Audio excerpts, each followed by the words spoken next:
Jutai Kripkibo, good afternoon. I'm Sohiti Hasnu on behalf of the Master Scholars League. Welcome you all to the Talk Series 2. This year ni bu Talk Series 2 la jini research scholars yang bushni research ya bushni specialized subject ni busaw hajama. So without further ado, let me introduce you to today's speaker, Mr. Rohit Jahari. Mr. Jahari is a PhD scholar at Indian Institute of Technology, IIT Ropar in Punjab. He did his graduation and postgrad from the University of Delhi.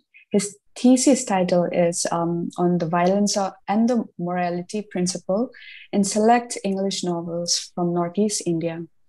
The research work studies the novels of Mitra Pukan, Estherine Kiri, Siddharth Deb, Ankush Saikia, and Dhruba Hazarika, which he will be talking about in some time. The study aims to look into the socio-psychological mechanism involved in justifying an act of violence, brutality that would conventionally be considered as immoral. His PhD work is currently at an advanced stage and with the submission due in the month of October. Now let's begin the session, and the platform is all yours, Mr. Jahari, and I request all the participants to kindly mute during the talk. Okay, you may proceed.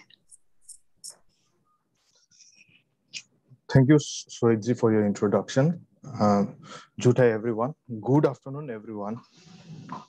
Fellow research scholars, academicians from different field of studies, students, and everyone else present here on Zoom and watching live on YouTube.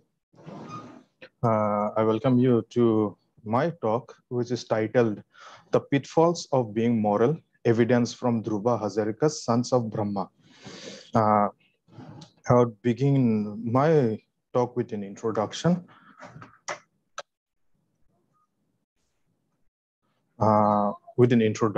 To the novel, to the current topic of the current talk, and in general to the novelist. The novel was published in the year 2014. So as we can observe that it is a fairly recent novel, just 7 years old, which is considered fairly new by literature standards. And the plot primarily depicts the life of a righteous protagonist negotiating his life in a hazardous socio-political environment. So there are two set of keywords out here. The first of which is righteous protagonist, and the second is hazardous socio-political environment.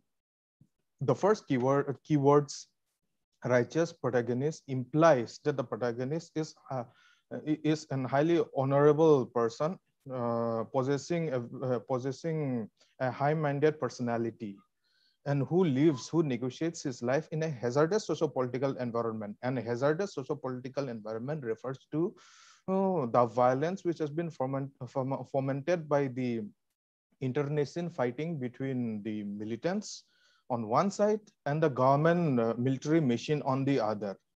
So from another perspective, it can be asserted that the protagonist manifests the lives of countless civilians, countless innocent civilians living in Northeast India amidst the brutal fighting between the government security forces and the armed militants. Hazarika utilizes militancy in Assam. Militancy in Assam primarily refers to the period between 1980s to 1990s and early 2000s to engage in a sustained inquiry into Jongam Hanse's psyche. So the protagonist is a Karbi individual, and coincidentally, the protagonist is a PhD scholar. In the novel, the protagonist is a PhD scholar researching on physics in Guwahati University. These are the two primary objectives of the investigation, the two primary objectives of the paper. It will foreground the impracticality of perpetually striving to act morally. The first objective is a fairly commonsensical statement to foreground the impracticality of perpetually acting morally. Morality is not practicality is not a necessary subset of morality. An individual cannot live his life by consistently acting moral at all times at any given time. We can take an example from our own life. We cannot act moral. We cannot act moral all the time. By we have to incorporate some level of immorality into our lives. This does not suggest that we go out and start murdering people, not that level of immorality, but some trivial matters like your friend calls you out for dinner and you do not want to go, so you tell a lie, something like your health is not well. So immorality within the limit of this triviality, within the limit of this, how should I put it? There is no word to put it as such, a small level of lies or small immorality which can be ignored in the larger scheme of things.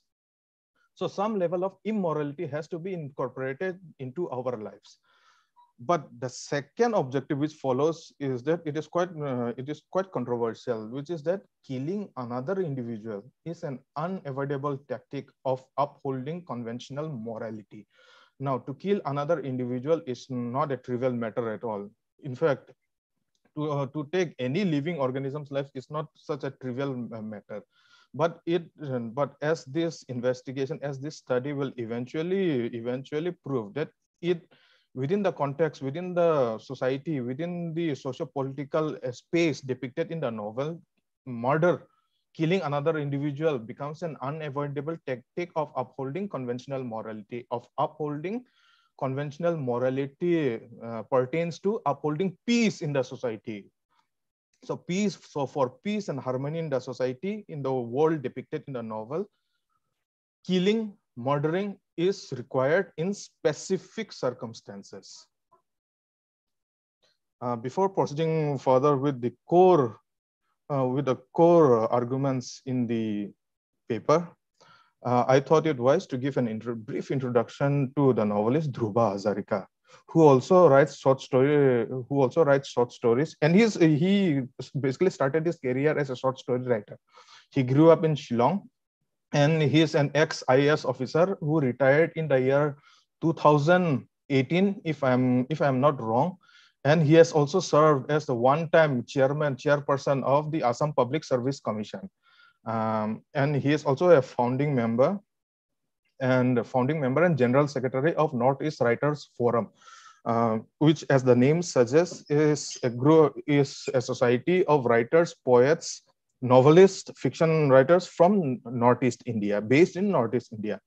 And his first novel, A Bowstring Winter, was published in the year 2006, but he has been writing short stories since early 1990s, so much so that he has been awarded with the Katha Award for Fiction in the year 1996 for his short stories. The methodology used in the paper is primarily derived from one particular aspect of Friedrich Nietzsche's thought. His thoughts are quite diverse, and it pertains to many different issues of human life and society, but my paper focuses on one particular aspect, which is that moral values are erected for the preservation of the individual, a community, a race, a state, a church, a faith, a culture, and by extension, a tribe or a school or a society of any sorts, a club.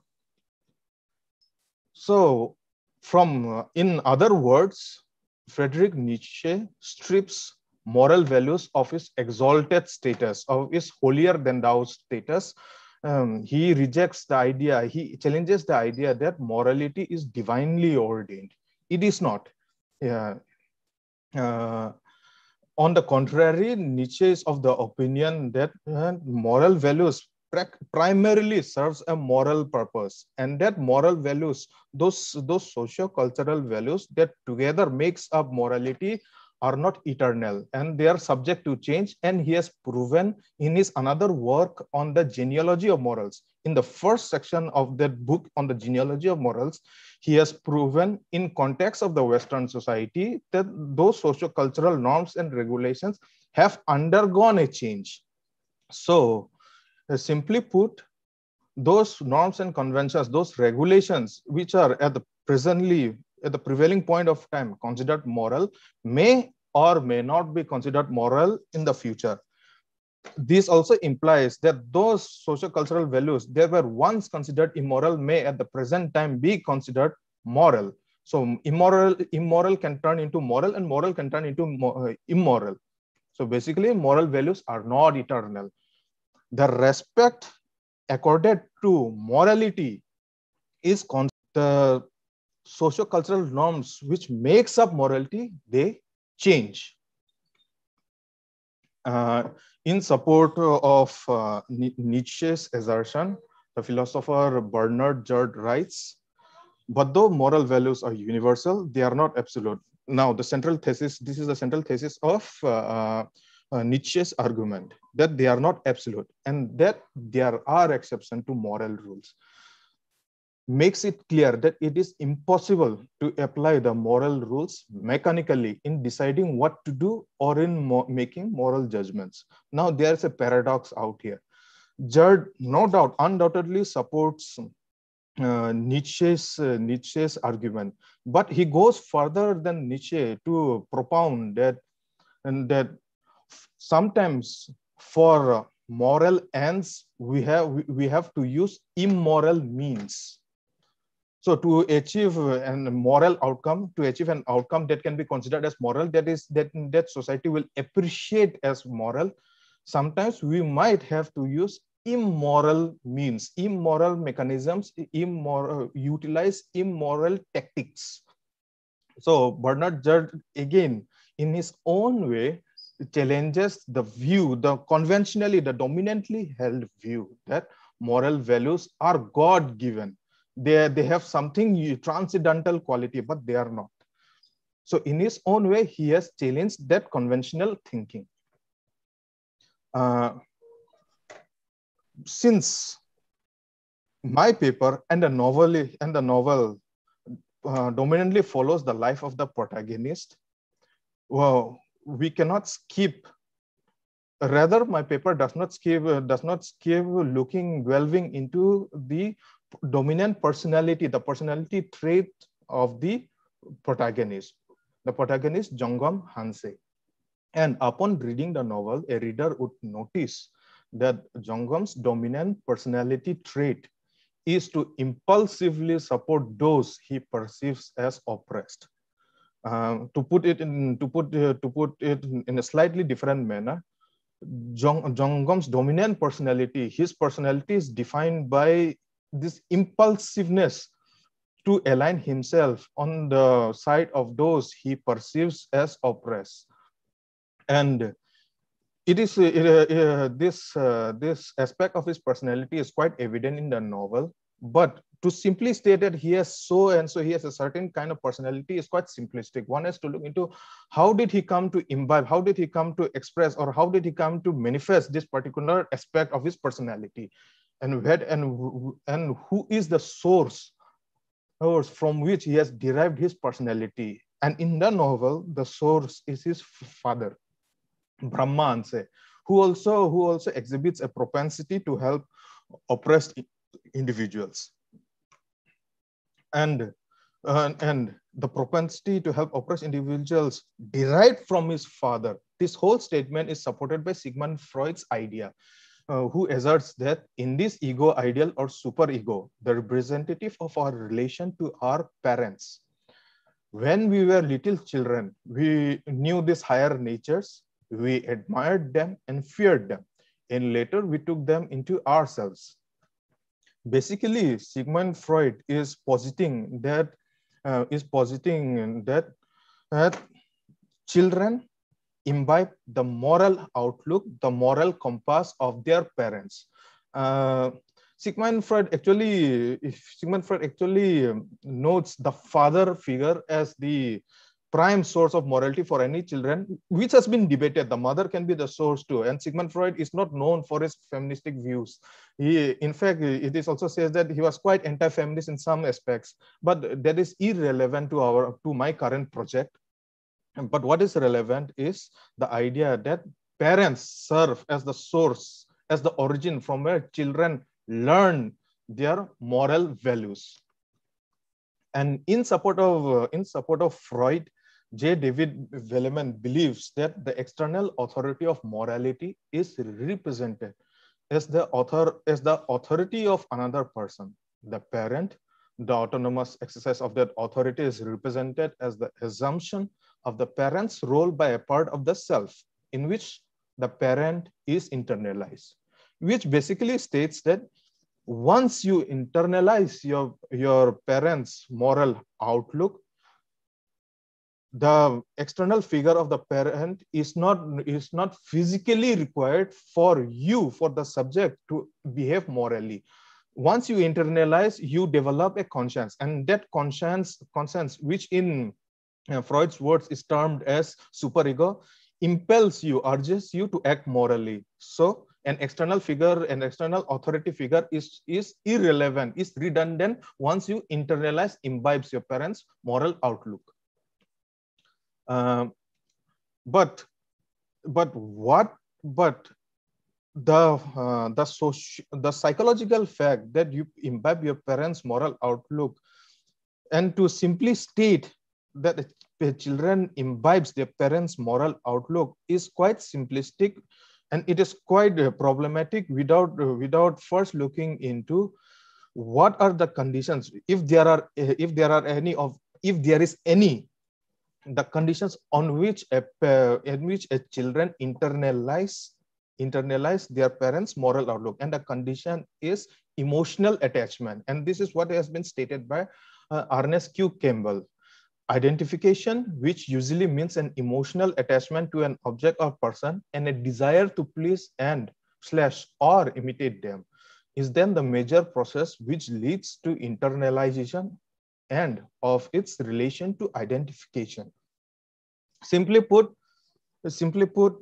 this whole psychological process of a subject imbibing moral values, of a subject forming his or her own moral personality, moral outlook, is contingent on one sole fact, which is emotional attachment. If no emotional attachment exists between the parent and the children, then this socio-psychological process involved of forming a conscience, of the invention, of the construction of a conscience, becomes quite problematic. At the same time, on the obverse, it also suggests that the emotional attachment need not necessarily be with the parent. So it becomes quite open-ended in that way, that you need not necessarily develop an emotional attachment to your parent. There are cases, there are even studies where orphans too develop an emotional attachment, but they don't have a parent. I mean to say, if someone adopts them, then this is a different case altogether. But the parent need not be someone with whom he or she shares a biological relationship, a biological kinship. Once you emotionally attaches with some person, might be your friend, your elder brother, might be teachers even, he or she becomes prime for imbibing moral qualities from the other person.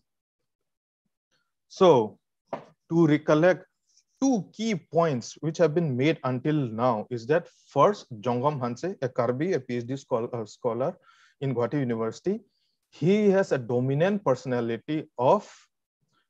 moral personality of persistently and continuously taking the side of the oppressed. He aligns himself with the oppressed for the oppressed causes. And second, he has developed this admirable moral virtue from his father. Now, based on these two key aspects, we look into the novel. In the novel, what happens is that a high-minded Jongam Hanse unfortunately bears witness to the police's extrajudicial killing of a dreaded militant whose name is Anjan Fukonn. Now, once he notices this extrajudicial killing, this killing in cold blood, which can be termed as murder, Jongam starts developing the idea that it is not the militant who is it is not the militant who is evil. It is actually the police, because they have not the police who are constitutionally required to uphold the idea of justice. They have not acted according to his Jongam's sense of morality by murdering Anjan Fukonn. Curiously, Jongam ignores the fact that Anjan is a militant who might have murdered countless innocent civilians in the past. For him and his conscience, just witnessing the incident of the police killing Anjan Fukonn is enough to trigger within him a sympathy for Anjan. So he takes the side of Anjan, whom he currently views as the oppressed, and the police as the oppressor. And this particular thought process of the police as the oppressor, by police you can even extend it to the government as the oppressor and the militant as the oppressed. Now this is quite a problematic idea. This is quite a problematic thought process, and this is quite a problematic thinking to hold, and even more dangerous to express it publicly. And it was quite unwise of Jongam in the novel that he expresses it publicly. He publicly criticizes the government, that is the police, and he publicly expresses support for Anjan Fukonn. Remember, he does not express support for militants. He expresses support for Anjan Fukonn, and from there on, by extension, the militant organization. Now, this leads to many complications in his life. He is suspected by the police as an overgrown militant, a militant sympathizer, and he is hounded by the police. So the police are basically after him to arrest him, and eventually, as the novel suggests, to kill him in a manner that befell upon Anjan, which is extrajudicial murder. Now he is on the run. He is on the run. But before proceeding further into the plot where he is on the run from the police, we should look at the theoretical underpinnings of Jongam's psyche, Jongam's conscience, which makes him ignore the fact that Anjan is a dreaded militant, and it makes him ignore the fact that the police are actually a government who are constitutionally bound to protect the innocent people. They might or might not act on their constitutional mandate, but the larger idea is that police are on the side of the constitution, militants are not. So what are the theoretical underpinnings of Jongam's blind dedication, blind commitment to his conscience? And to expound on that blind dedication, the psychological underpinnings behind it, the psychological thought process behind it, we have to turn to Michel Foucault, who propounds that he who is subjected to a field of visibility and who knows it assumes responsibility for the constraints of power. He makes them play spontaneously upon himself. He inscribes in himself the power relation in which he simultaneously play both roles. Now, before coming to the last sentence, a key insight into Michel Foucault's notion of power is required. Foucault is of the idea that power is not necessarily what we dominantly perceive of the powerful oppressing the powerless or the powerful influencing the powerless. Rather, power is like a net, like a web, where there are different dimensions to it. Things which are not considered powerless may indeed be powerful. because the necessary relationship of the powerful and the powerless need not be the sole criteria, need not be the sole organizing principle around which a power dynamics operates. So here, here in the context of the novel and in the context of the protagonist Jongam Hanse's psyche, what is the constraint of power which affects him? The constraint of power is the moral values which he has imbibed from his father and which he has internalized and has become part of his conscience. And now this conscience now dictates his thoughts, his actions. Now that is why he has that is why Michel Foucault propounds that once you assume responsibility for the constraints of power, the second sentence here, once he assumes responsibility for the constraints of power, he makes them play spontaneously upon himself.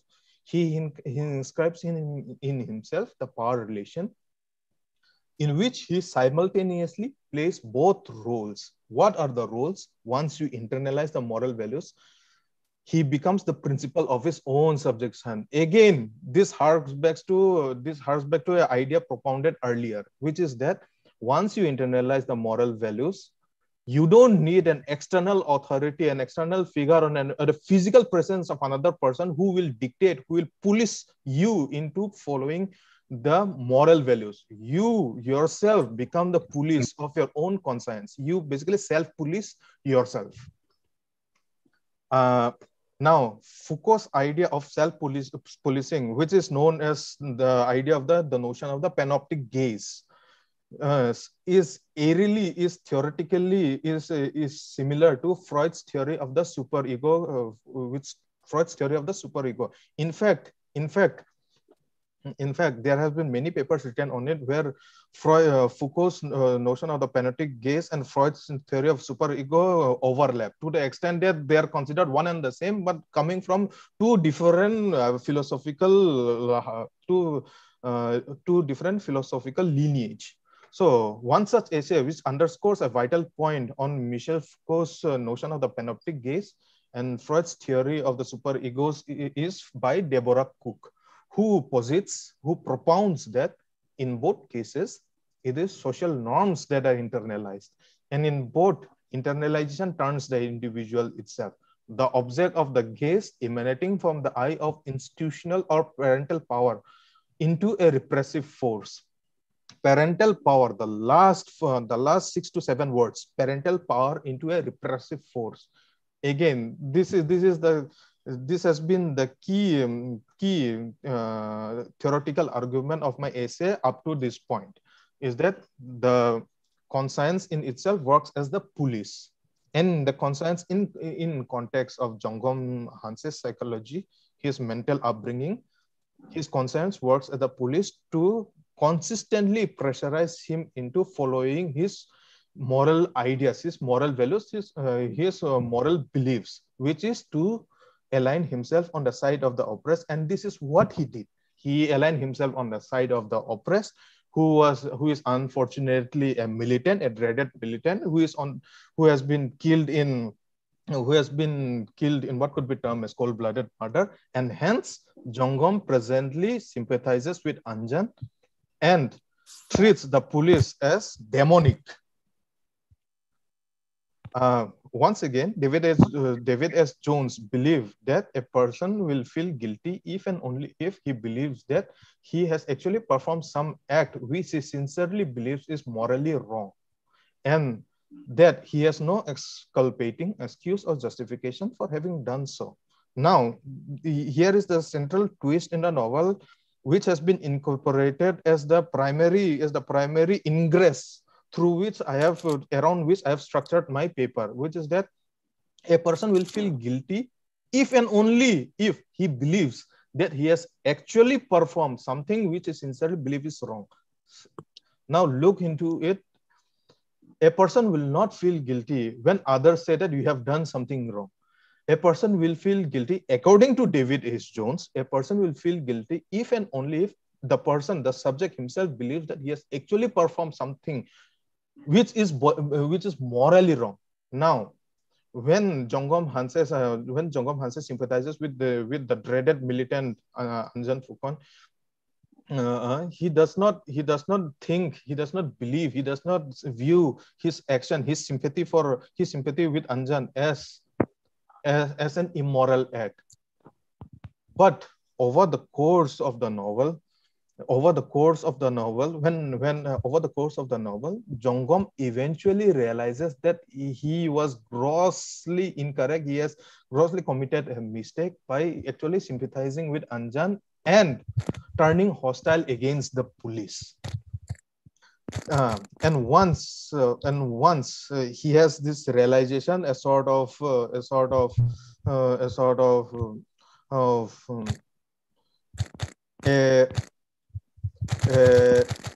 someone is typing. Yeah, hello. Yeah. Okay. To begin from where I left off. Yeah. Jongam Hanse realizes that he has committed a mistake by siding with Anjan Phukon. And where did this how does he come to know that he has committed a mistake? That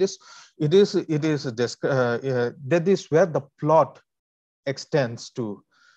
Over the period of a few months, Jongam meets persons whose family members have been either killed or maimed by Anjan Phukon.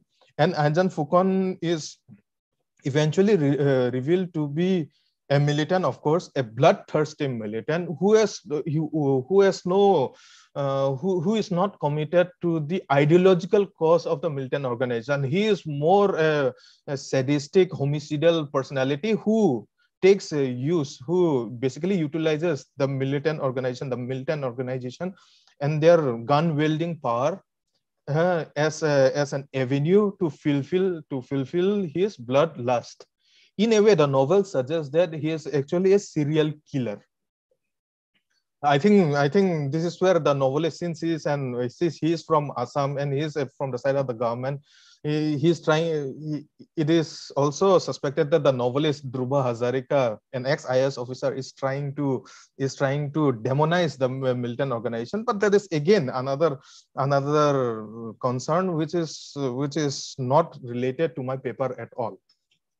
So to recollect once again, Jongam starts feeling guilty when he eventually sees proof, when he eventually meets people who have been either brutally maimed and killed, or their family members murdered by Anjan Phukon. And one such character in the novel goes by the name of Rakim. Rakim. It is suggested in the novel that Rakim is a Bangladeshi who has settled down in the floodplains of Nagaon, between Nagaon and Jorhat, and he basically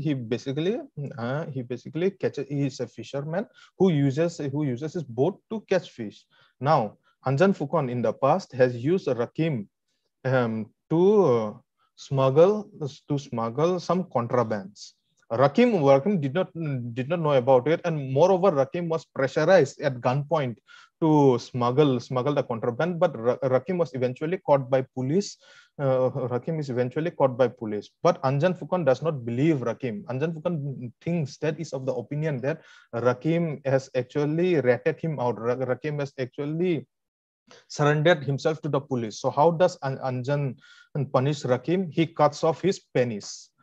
So that is the bloodlust. That is the degree of the degree of brutality that the Anjan can descend into. And in the novel, in one instance, it is also shown that when Anjan Phukon was a child, he had killed a calf by basically taking a long bamboo pole and then driving it from the anus of the cow and into the gut of the calf and killing it.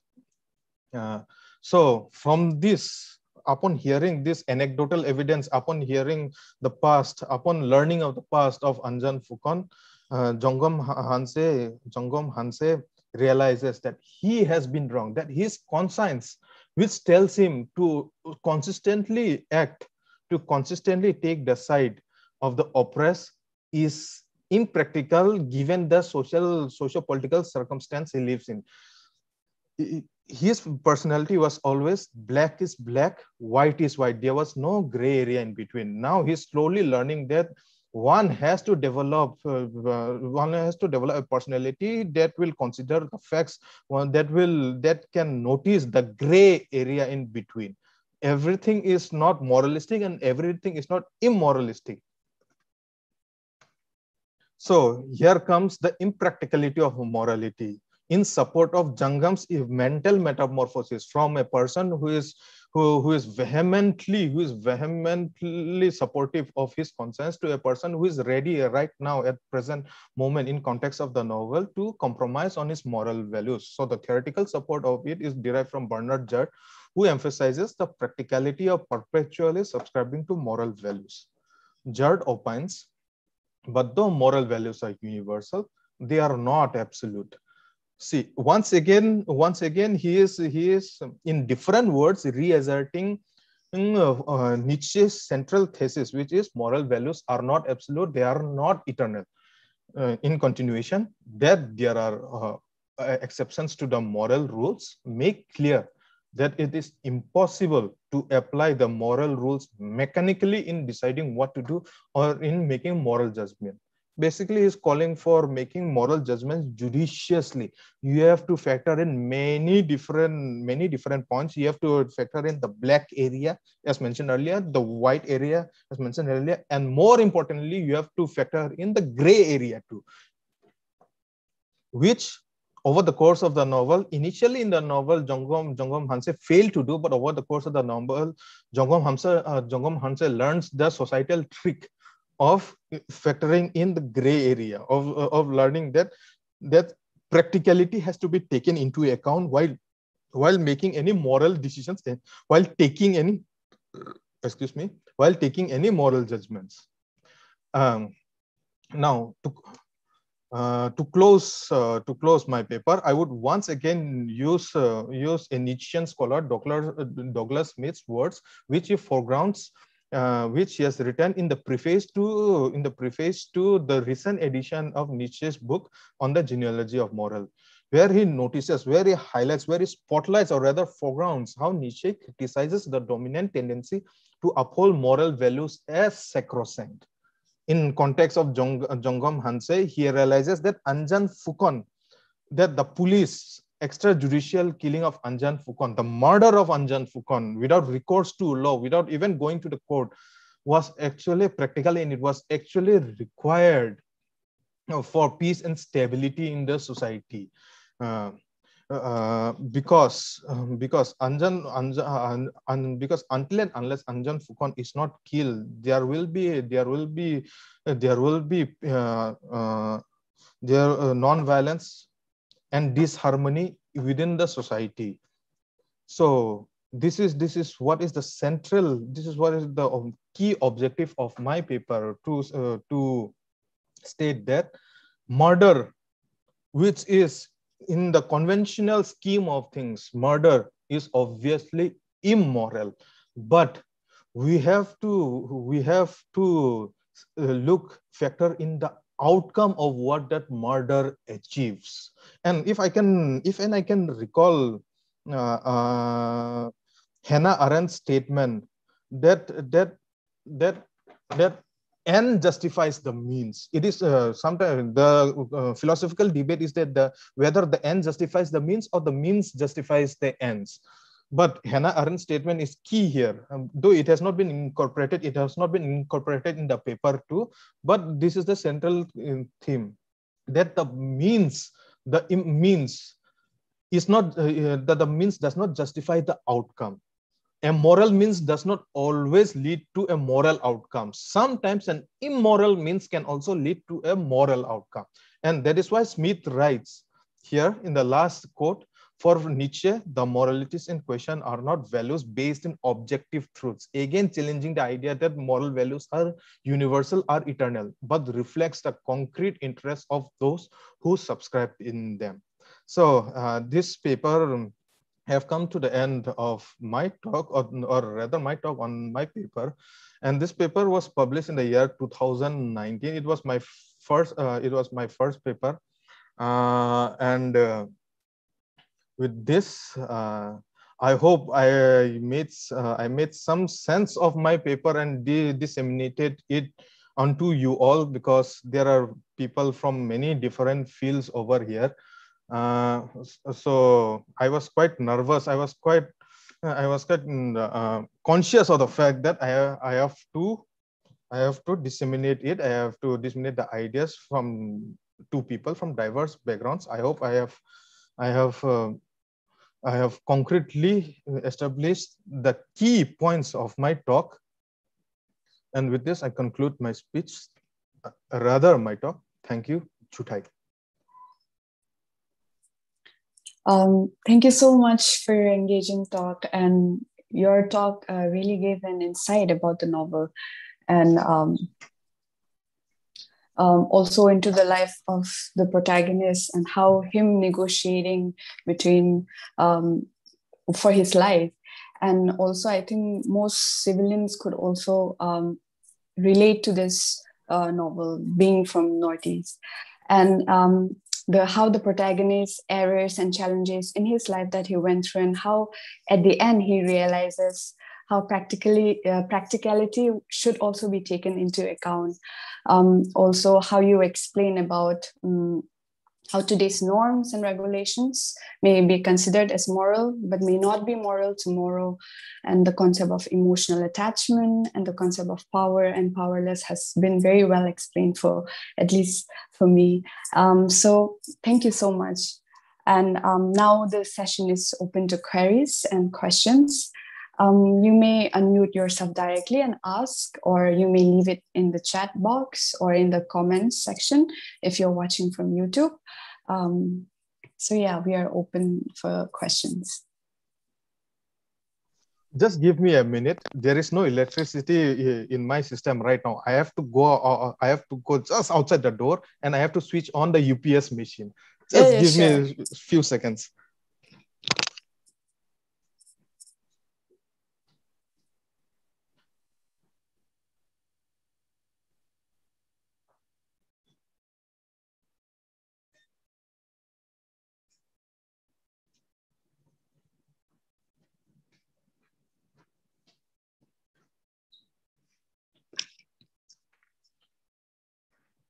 Yes, hello, sorry for the inconvenience.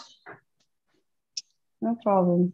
We're still waiting for the questions, I think, because Haflong is going through a problem, an issue with the electricity. So I think most of them could not be present today.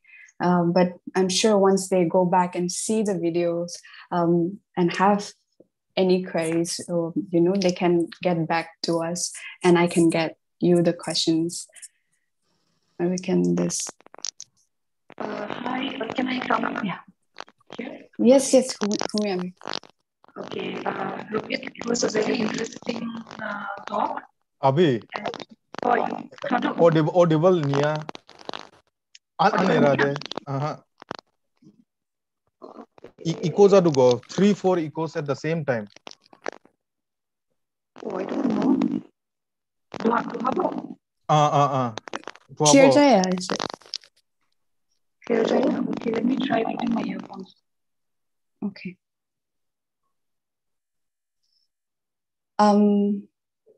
Humiabiki John Baha, there's a question in the chat by Miss Celeste Hagmausa.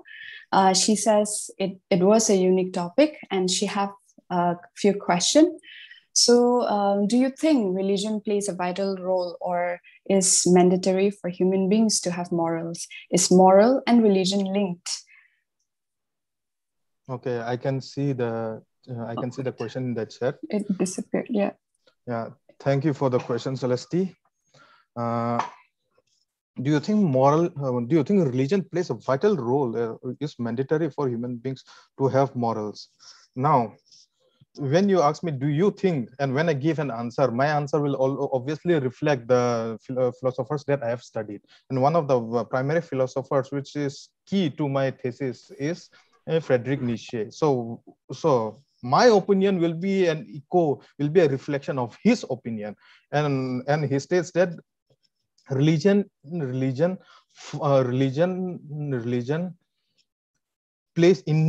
plays a vital role.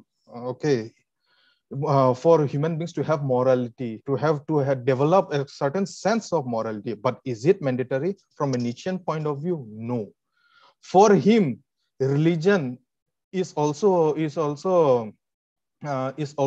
a expression of a certain social aspect of power, a certain sociological mechanism. For example, every religion is not same.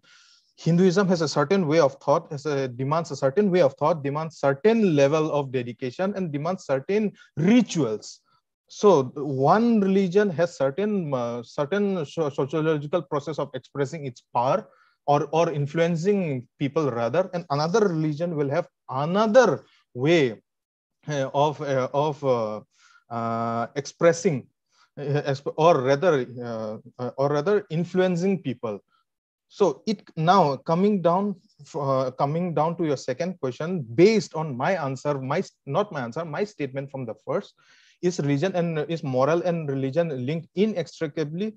It is linked inextricably. No, because even if you say that you are an atheist also is an whole ideological system where it also demands from people certain kind of thought process. Atheism also demands that you don't believe the idea in the idea of the God. It even demands that you don't believe in the idea of spirituality. You cannot say that I am spiritual, but I am not religious. It is an tautology. It is a paradox. So is moral and religion linked inextricably? No. But is moral and religion linked? And when your question ends out there, is moral and religion linked? Yes, they are linked. And now, to state my whole statements in one sentence, for Nietzsche, and by extension, my opinion too, is that religion is just one of the facilitators through which a certain socio-cultural norm and regulations which are considered moral is imposed on people. You go to school becomes another medium through which a certain socio-cultural norms and value is imposed on you. You go to college, it becomes another facilitator, another medium. So everything for Nietzsche is a medium. I hope that answers my answer question satisfy your curiosity. Thank you so much. She also says in the chat, thank you so much.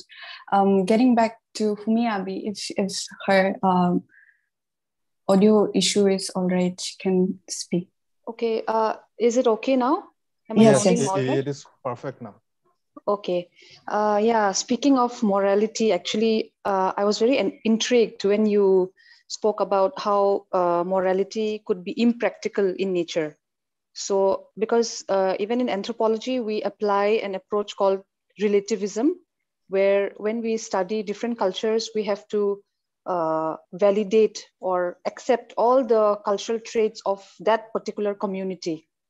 And when we apply that approach, we are actually not abiding by moral grounds, morality as such, because the cultural traits of one community may be immoral for another culture, another community. So my takeaway from your talk here today is that this relativism that we apply in anthropology is also a practical application relates to morality. So that's not actually a question, it's like a takeaway from your talk. And I wanted to just know another thing, that while theorizing for your study, how far do you expand your interdisciplinary nature? Or I just wanted to know about how you apply your methodology for your study, or the more so about the interdisciplinary nature. Do you take that approach? My understanding of your question is that when you ask me like what interdisciplinary action, right, approach did I take? Now that question comes to me in two parts. So when I listened to your question and I processed it in my mind, it came to me in two parts. I hope I'll be able to do justice to your question. The first part is personal. The personal aspect is that when I theorized, when I did the literature review and theorized, interdisciplinary was not there in my mind at all. I'm a student of literature, and I went into it through an idea of from a literature student's perspective. And literature student's perspective is like, it's like we are the jack of all trades but master of none. We study a bit of sociology, a bit of philosophy, a bit of history, but we are master in none. Sometimes we are not master in even reading our own novels. I don't remember all the novels I've read in my graduation master's. But from another point of view, because the nature of literature is such that it is an amalgamation of all humanities subjects, in interdisciplinary approach right now, in the current context, in the post-structural context, we say in theory, and now it is, some might say even post-structural context, interdisciplinary is unavoidable. When you when not in context of my thesis, but in context of the larger scheme of humanities and literature in particular, when you do a post-colonial studies is not simply literature based. Post-colonial studies came from history. Now it has permeated into other branches of humanities, social science, even economics. So based on that logical reasoning, my thesis is not by intention, by theoretical intention and interdisciplinary, but the topic is such that theories such as Nietzsche, Foucault are utilized by in other fields too, and the novels which have been utilized, which has been studied, the novels give a fictional reflection of the lived reality of peoples in Northeast India. It is fiction, but the question is, in these Northeastern novels, such as this, militancy, Assam, innocent people, people getting killed. The question comes down to where does fiction ends and where does reality begins. Of course, it is fictional, but where is it fictional reality? So from that perspective, and through all the based on the statements I have purported, it is quite interdisciplinary, but it is not by intention. It has become by design, but it is not by intention. Right, I agree, because I think it's not like for any discipline. I think today, to make it a complete study, we have to look at things from all angles and all possible, like we have to look at it in a holistic way. So it becomes interdisciplinary in a way, and it has to. Otherwise, somewhere I think some angles get left out. So I do not know if, because in anthropology, our methodology itself is interdisciplinary in nature. Yeah. But I'm sure it is for everything else, every other discipline. It's just that maybe it is not mentioned as such, but you do apply it. I think in support of your statement and my statement, we can just look at the universities abroad. Now they are basically doing away with traditional courses and incorporating courses like interdisciplinary. Culture studies is interdisciplinary. Right. Women's studies, interdisciplinary. Literature person can go from economics. You can approach women's studies. There is women's studies courses in even Guwahati University. So I think that does justice to my view and your view, definitely. Yeah, right. I agree. Thank you, Rohit. It was really nice. Yeah, it was nice talking to you. Okay, thank you. There is another question on the chat box by Mr. Shivraj Kemprai. Two questions, actually. At first, the first one is, can you please suggest good online sources where we can access the stories, novels from Northeast India? And the second is, when we go through any literature, how much is it important to know the context of it, like background or the author? Should that be kept in mind while we read anything, or can we pick any book we like by its cover and read without bothering who wrote it? Your first question, can you please suggest good online sources for where we can access the stories novels from Northeast India? I'll reply this question with a problem that I have faced while in the initial years of my PhD and even still now. Leave aside online sources. Even if you go to Amazon and Flipkart, you won't find majority of the novels written in English from Northeast India. Now, in vernacular languages, the situation is much worse. Like one particular book, which is A Terrible Matriarchy by Sterin Kire, I like basically kept the notation on that whenever it will be available online. By online, I mean on Amazon or Flipkart, I'll buy it at the go because I require it. I had to wait 1.5 years for that in Flipkart and Amazon. Now you can guess what the situation is on online sources. It is basically non-existent to the extent that even studies, papers on these novels are non-existent. When I conducted a literature review, I published this paper in the year 2019. So I conducted a literature review in the year 2018. Till then, there was no paper written on this novel till now. Currently, there are 2 novels, one written by Izani Mao from, I think, Rao University in Bangalore, Reva University in Bangalore. There is one and another one from Manipur. And that is it. There are only 2 papers I could find. So you can like basically assess the situation of Northeast Indian novels finding spot in online sources from my statements. No, there are no good online resources. Sorry. And your second question, when we go through any literature, how much is it important to know the context of it, like background of the author? Your question in itself is a major debate within literature. Should literary works, the novels, the poems, should be treated as an independent entity, or is the background, the figure of the author, the physical figure of the author, the historical physical figure of the author is necessary to understand any particular topic, to understand any particular literary work. Now, since I have stated that it's a major debate going on, in the context of my paper, which I have presented at the moment, it is irrelevant. The literary work itself imbibes. The literary work itself exhibits an independent existence, with or without the novelist, with or without the author. This novel will stand. The novel has, of course, written the paper, and that is where the novelist's life in context of his literary work is over. From then on, the literary work gains an independent existence, and this is why we can analyze any novel too. If there is a novel, we can go to if there is an author, we can go to the author and we can simply ask कि आपको इस novel में क्या बोलना चाहता था, or what have you intended, what was your prime intention while writing this novel? And he will say, my prime intention was I want to show the plight of innocent civilians in Northeast India.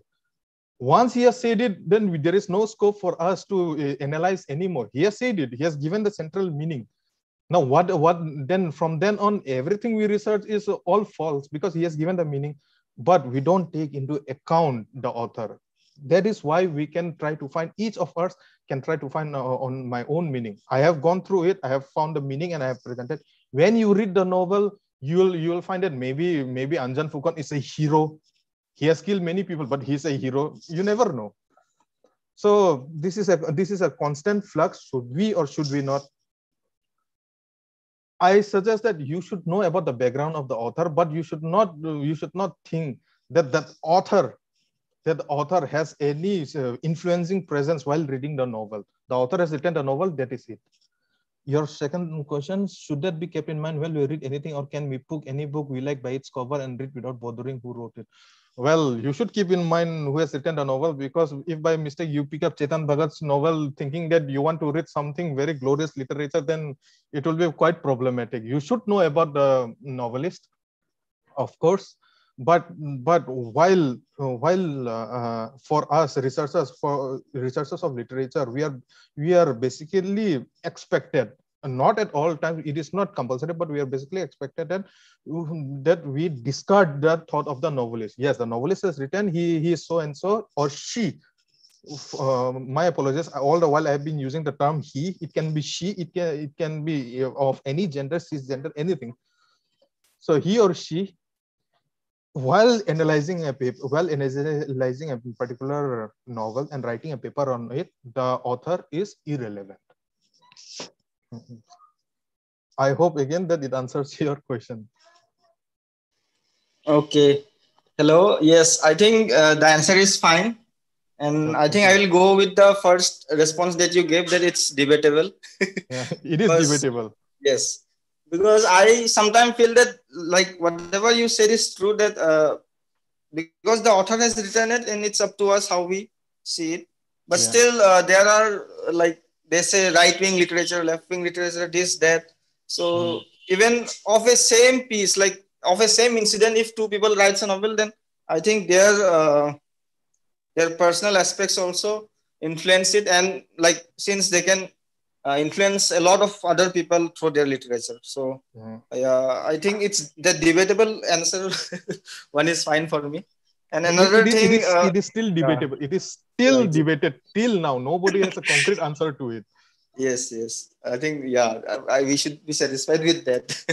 And about the first answer that you gave of online literature, yes, I think it's very unfortunate. I was expecting this only, that. So I actually, one thing is coming in my mind right now, that is this Dimasa Scholars League is trying to create one online archive where we can, kind of store and, archive our literature and other stuff. So that's a good step that DSL is taking up. I think other organizations or other community can also do such things, so that, next time when if not next time, the next generation will find it easier to gather them, collect them. Those are from my side. Thank you so much. It was a very interesting talk.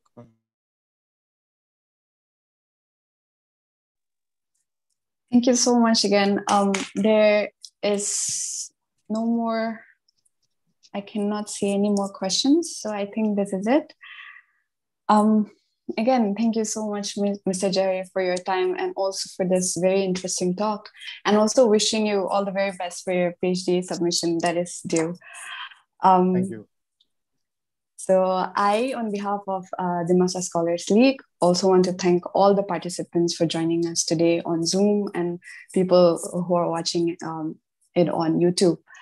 And also, I want to thank all the people that has been behind the screen helping us with technical stuff, and also who made today's session possible, which is Ms. Kinaiding, Mr. Bonnie Nunisa, Mr. Shivraj Kemprai, and Mr. Anuj Hagjer. Thank you so much. And also just a reminder to the host to end the live stream on YouTube beside the meeting. Thank you so much, everyone, and Juthai. Thank you.